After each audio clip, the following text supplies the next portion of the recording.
Okay, hi everyone. So this is a Cubase tutorial I've got on how I made this. It's actually a Justin Bieber remix. So I'll play it for you now. So this song isn't actually fully finished. I've pretty much done an intro and a verse building up to like a chorus / sort of main drop of the song. So in this video I thought I'd just go through this verse section here. So yeah, I'll just play it for you now.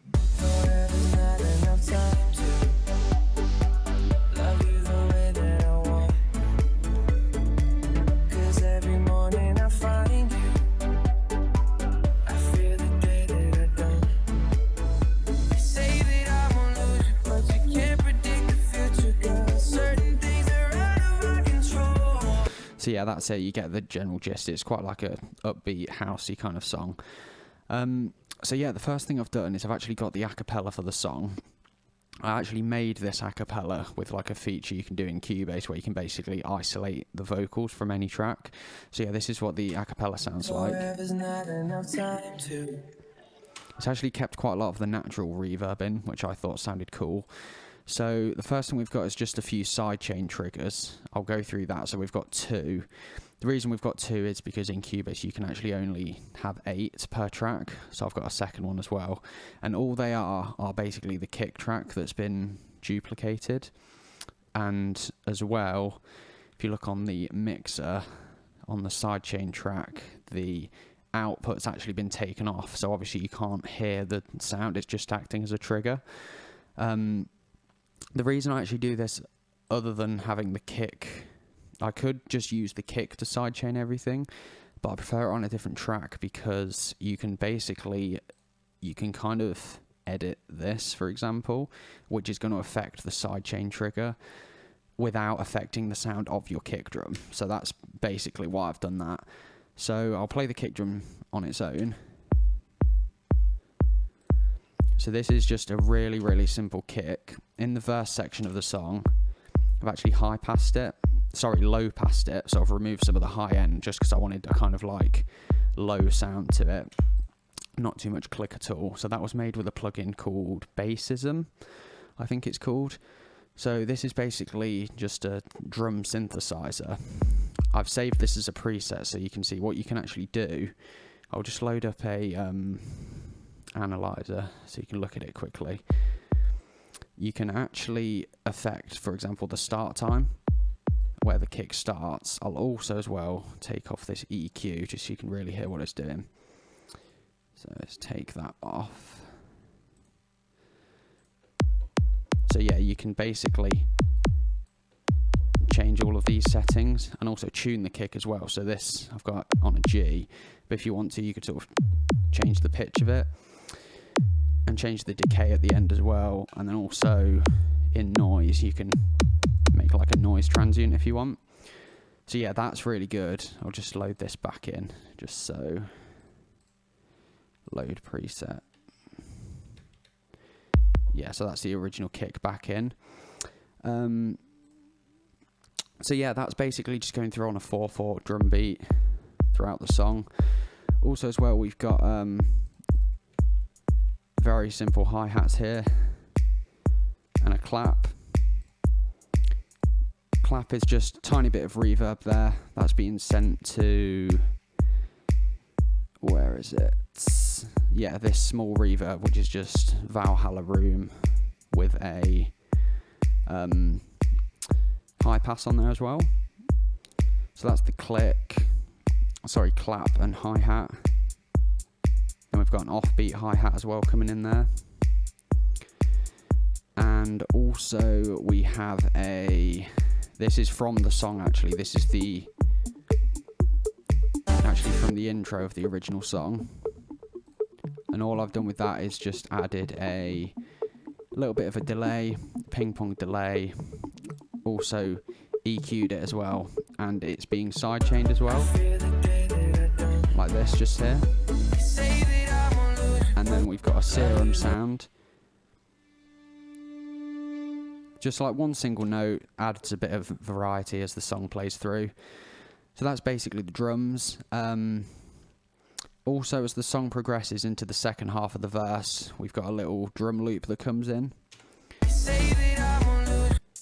So that's that. I'll just solo all this so you can hear what's going on.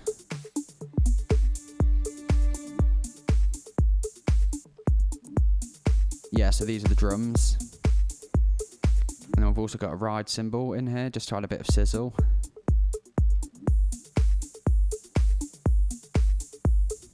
So yeah, just a really simple drum pattern that is. This drum beat's just been chopped up slightly, and again it's been high-passed, just to give some space for the kick drum. And then let's dive into the synths. So the first synth we've got, just a nice copying the chords of the song. So I've just got G, D, G, A. And this sound was made inside Massive. So what we've got going on here, we've got three saw oscillators. One's been pitched down, and the other two have been detuned ever so slightly. And then these are being sent to a bandpass filter, and I'm using an envelope to basically swoop down. So you get that kind of evolving sound. So if I take them off, you won't hear anything, obviously, because it's starting at the top position there. On the second filter, it's a bit quicker, and that's basically kind of adding a bit more of a pluck to the sound. And then I've added some chorus, and that's in polyphonic mode, unison, 3 unison. That's been detuned slightly. And then if we go into the plugins, that is being sidechained as well. So if I solo the sidechain trigger, you really hear that pumping sound.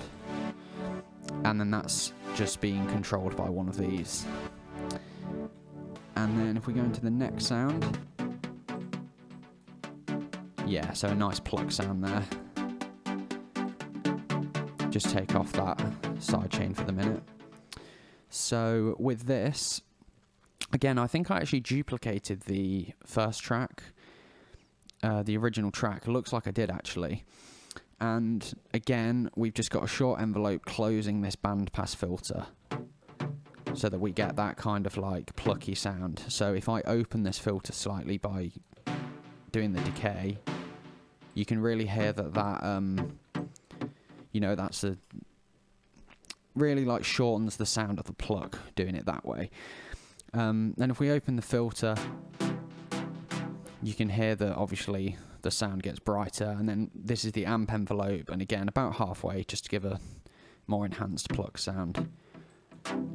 So if I were to open it like this, you know, that kind of sustains, but we've turned it all the way down. So yeah, that's the pluck sound. I'll just get this back to roughly what it was. On that as well, that's being delayed 1/8 dotted delay. Ping pong, so it's bouncing from left to right, and then the mix is just not too much. Well, it's 14% dry, and then the rest is wet. Sorry, other way around, 14% wet and the rest is dry, so it's just very, very subtle there. And then there's no reverb on that, that's just normal. And then we've got a sub bass here as well. So I think this is just Serum. It's literally just a sine wave, nothing else being added to it at all. There's a little low pass filter there, but that's literally not doing anything, to be honest. It's just a plain sine wave. I'll show you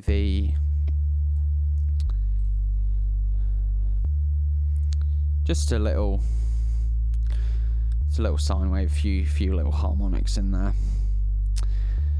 Oh yes, also the reason there's harmonics, just remember, because there's a saw wave there. So that's been pitched up an octave. So if we take that off, you'll hear that it's just literally a complete basic sine wave, but I've obviously added in those harmonics just so you can, you know, hear it a little bit better. So that's that. And then what else have we got in here? We've just got white noise. Again, literally nothing special. That's being automated by a filter to swoop down, give like a sort of whooshing effect. Also as well been sidechained. So if I just solo that sidechain trigger again, so you can also really hear that sidechain like that. Also, this is another reason as well in Cubase to actually have a separate sidechain trigger as opposed to just using your kick drum, is because you can solo it and just hear the effect of the sidechain. But if you had it on your kick channel, you'd have to you'd only be able to do it while hearing the kick basically. That's another reason why I do that. Then we've got a crash cymbal as well. Again, that's been sidechained, you can hear the effect there. And then also we've got this little lead line that's been added. So we'll just open this up so you can see what it's doing. It's just very simple, just a few notes.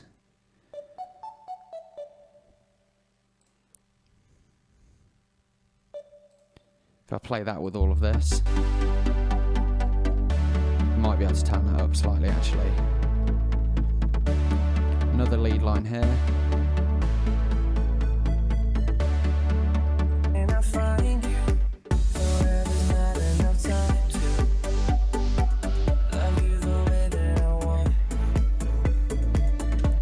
So these little lead sounds, so this is just,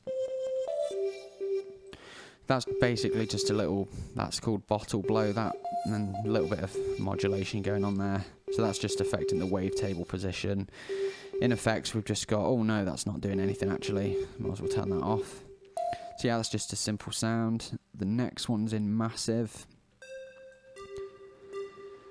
So that's kind of quite a nice sound. So the way I've made that is it's literally just really simple patch. It's just a square wave. We've got a bit of pitch modulation using an envelope with the rate like this. So if I turn this all the way up, you can really hear that wobble. So I'll just turn that back down to what it was before. I think it was on 27, wasn't it? And then, yeah, again, we've got a bandpass filter that's being closed by an envelope like this. So if I take the filter off, you can hear that sort of like closing of the filter. So that's quite a nice sound. And then I believe with that, yeah, it's being sent to a reverb as well. Now this reverb's slightly longer. What I do with a lot of my songs is tend to have a slightly longer reverb and then a short reverb as well. So it's about half a second difference. This is a really, really good plugin, by the way. If you've got it, really good reverb plugin. I've been using it for years. Literally can't fault it at all. And then as the song progresses,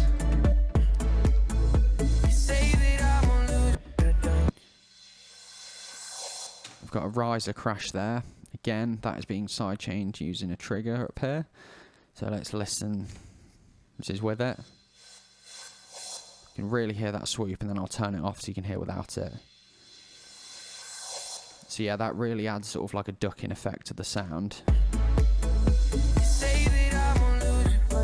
So it's like,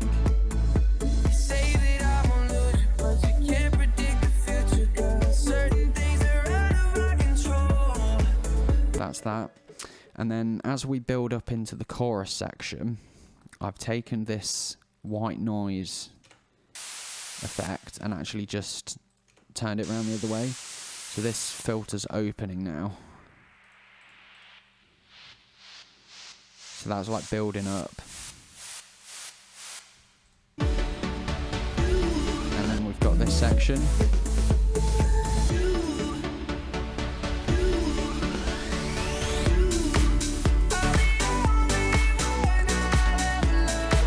So yeah, that's the chorus. I'll go through that in a separate video. And then let's look at these drums again. So with the drums, I've also got this little drum fill playing. So this is as it builds up towards the end. That's just like a nice little fill. So I'll just solo that for you so you can hear what's going on. So yeah, what that is literally just a drum fill. So yeah, they're the snare drums, that's the toms, and that's the low tom.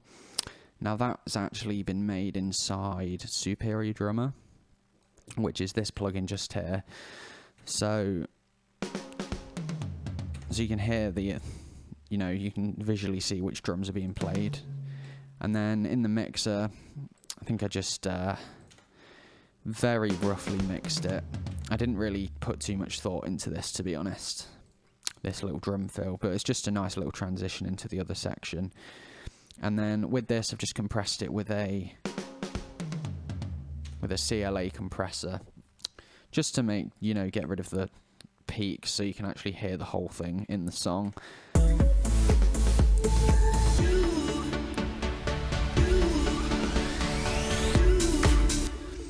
So this section, I've just got a piano, and then we've got some plucks playing as well.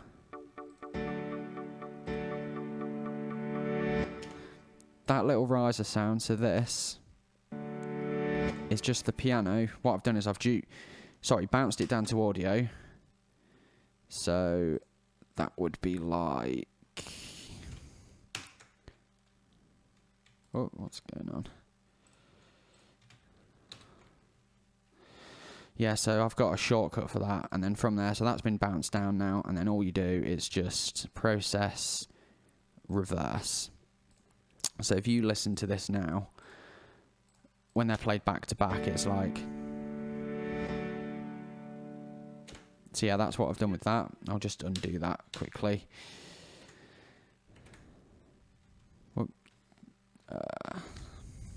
Yeah, and then we've got these toms that build up. They're kind of like, not really toms.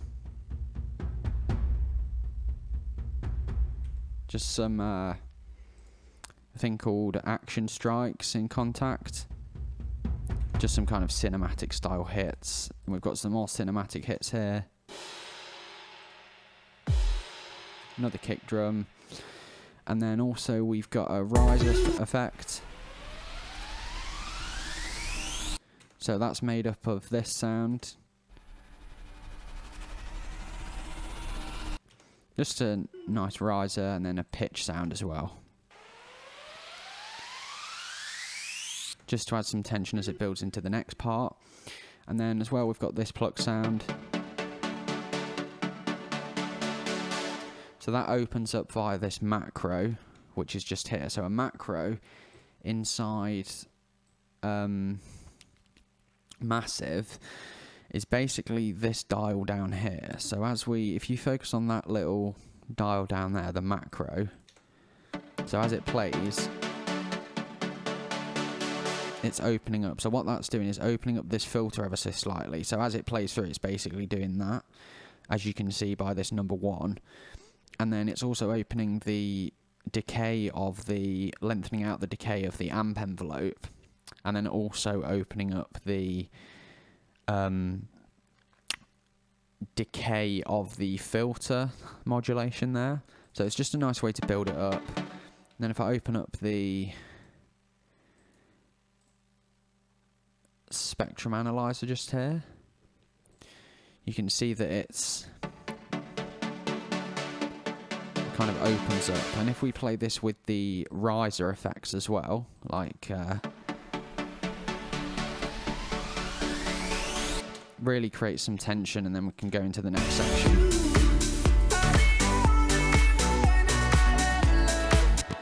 So yeah, I think we'll leave it there for now. So in the next video, what I'm going to do is actually go through the main section of the song and how I made all these like different pluck sounds and the general like chorus of the song. So yeah, thanks ever so much for watching this, and I hope it helped.